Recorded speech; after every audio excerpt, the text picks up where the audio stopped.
Assalamualaikum dan salam sejahtera. Kami ingin menyampaikan satu pembentangan iaitu kod POL 3013 pengantar antropologi dan sosiologi, yang mana tema yang kami pilih iaitu tema imajinasi sosial dan tajuk pembentangan kami iaitu faktor jurang ekonomi antara luar bandar dan bandar di Malaysia. Sebelum itu, saya akan memperkenalkan nama ahli kumpulan kami yang mana terdiri daripada 3 orang. Yang pertama, Wan Nur Syafiqah binti Wan Azman. Yang kedua, Nurul Atikah binti Awisal Qurni. Dan saya, Nur Salihah binti Syamsuddin. Pengenalan. Yang pertama, maksud jurang menurut Kamus Dewan edisi keempat, iaitu merujuk kepada perbezaan di mana membezakan sesuatu jurang antara generasi, perbezaan dalam mencapai usia pendapatan, ketetapan pendapatan berbeza mengikut atau berdasarkan jenis pekerjaan maupun jawatan. Yang kedua, maksud ekonomi menurut Kamus Dewan edisi keempat, iaitu merujuk kepada ilmu pengeluaran pengajian, penggunaan barang-barang dan perkhidmatan. Yang ketiga, maksud bandar menurut tokoh Wills 1938, yang mana beliau menyatakan bahawa bandar ini bermaksud sebagai kawasan pertempatan yang mana memiliki penduduk yang ramai serta pada mala yang terdiri daripada berbagai-bagai latar belakang sosial. Yang keempat, iaitu maksud bandar menurut Kamus Dewan edisi keempat, iaitu sesuatu kawasan atau wilayah yang ramai penduduknya dan mempunyai pelbagai urusan dan perniagaan yang dilaksanakan. Bandar mempunyai penduduk melebihi 10,000 orang dalam sesuatu kawasan atau wilayah. Yang kelima, maksud luar bandar menurut Kamus Dewan edisi keempat, iaitu pertempatan yang merangkumi pelbagai jenis kampung dan penempatan kecil di mana kurang daripada 10,000 orang penduduk yang tinggal secara berkelompok, sejajar dan berteraburan. Seterusnya, objektif kami yang pertama iaitu mengenal pasti faktor berlakunya jurang ekonomi antara penduduk luar bandar dan bandar. Okey, faktor yang pertama iaitu faktor perbezaan pendapatan isu rumah, yang mana ianya dipengaruhi oleh faktor lokasi geografi dan juga kos sara hidup, di mana kos sara hidup dan taraf hidup berubah secara songsang atau negatif. Hal ini kerana penduduk luar bandar ini jauh daripada bandar, menyebabkan mereka sukar untuk mencari pekerjaan yang mempunyai pendapatan yang tinggi. Faktor yang kedua iaitu faktor dari segi perbezaan status sosioekonomi. Hal ini disebabkan oleh jurang pendidikan, keluaran tahap dan pendidikan yang rendah. Ini disebabkan oleh penduduk luar bandar tidak mendapat sistem pendidikan yang kurang lengkap dan juga tidak selaras dengan pendidikan di bandar. Selain itu, di kawasan luar bandar juga tidak mempunyai kemudahan infrastruktur yang lengkap di mana menyebabkan berlakunya perbezaan sosioekonomi di antara penduduk luar bandar dan juga bandar. Faktor yang ketiga pula iaitu faktor perbezaan teknologi. Ini di mana faktor persekitaran yang kurang lengkap menggunakan kaedah pengeluaran tradisional yang mana digunakan oleh penduduk luar bandar, manakala penduduk bandar mempunyai teknologi yang canggih yang mana persekitaran dan juga kemudahan yang lengkap. Itu sahaja daripada saya. Saya akan serahkan pembentangan ini kepada Nurul Syafiqah. Terima kasih. Assalamualaikum warahmatullahi wabarakatuh. Sekarang saya akan menyambungkan objektif kajian kumpulan saya. Yang kedua iaitu mengenal pasti kesan kerajaan untuk membasmi jurang ekonomi yang berlaku antara penduduk luar bandar dan bandar. Yang pertama, berlaku peningkatan taraf pendidikan, iaitu jurang ekonomi luar bandar dan bandar dapat dibasmi oleh kerajaan, maka berlakulah pertambahan dalam golongan profesional Bumiputera ke luar negara. Ini memberikan kesan kepada penduduk luar bandar maupun bandar yang ingin mempunyai tahap pendidikan yang lebih baik. Yang kedua adalah kesejahteraan dan sosial para peneroka.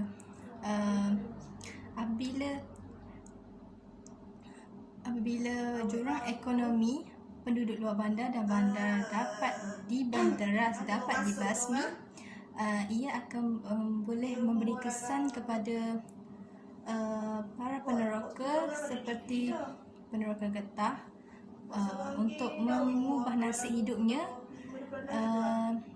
dengan cara menjalankan hidupan seharian dengan baik dan lancar. Yang ketiga adalah meningkatkan taraf hidup penduduk luar bandar seperti di Felda. Ia berlaku sistem pemilikan tanah di kawasan luar bandar. Ini membantu penduduk Bumiputera yang mempunyai taraf hidup yang objektif. Objektif yang ketiga adalah langkah kerajaan untuk membasmi jurang ekonomi luar bandar dan bandar. Yang pertama, melahirkan ramai usahawan yang berjaya. Seperti contoh, kerajaan boleh menarik minat remaja muda untuk mencuba diri dalam bidang usahawan dengan mempromosikan perusahaan kecil dan sederhana, iaitu PKS, kerana modal PKS adalah rendah dan kaedah pengeluarannya adalah sangat tinggi.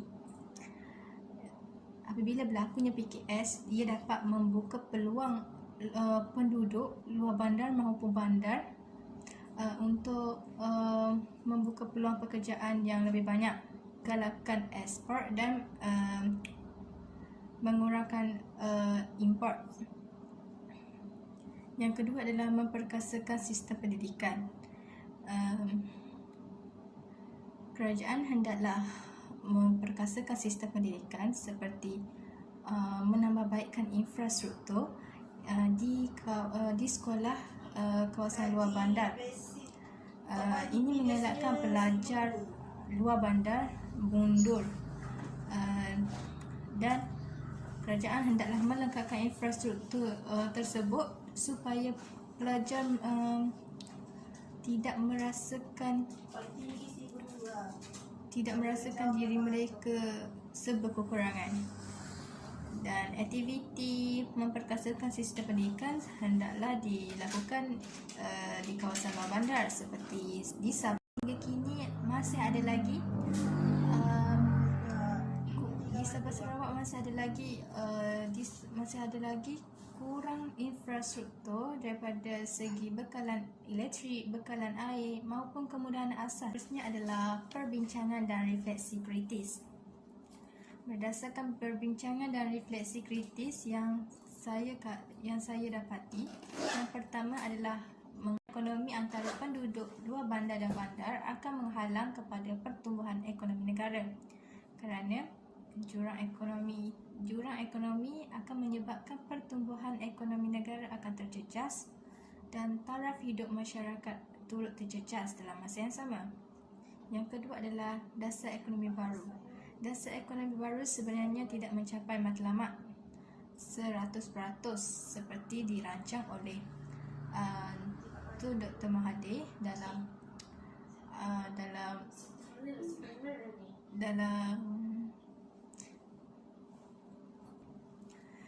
tidak mencapai 100% seperti yang dirancang oleh Tun Dr. Mahathir.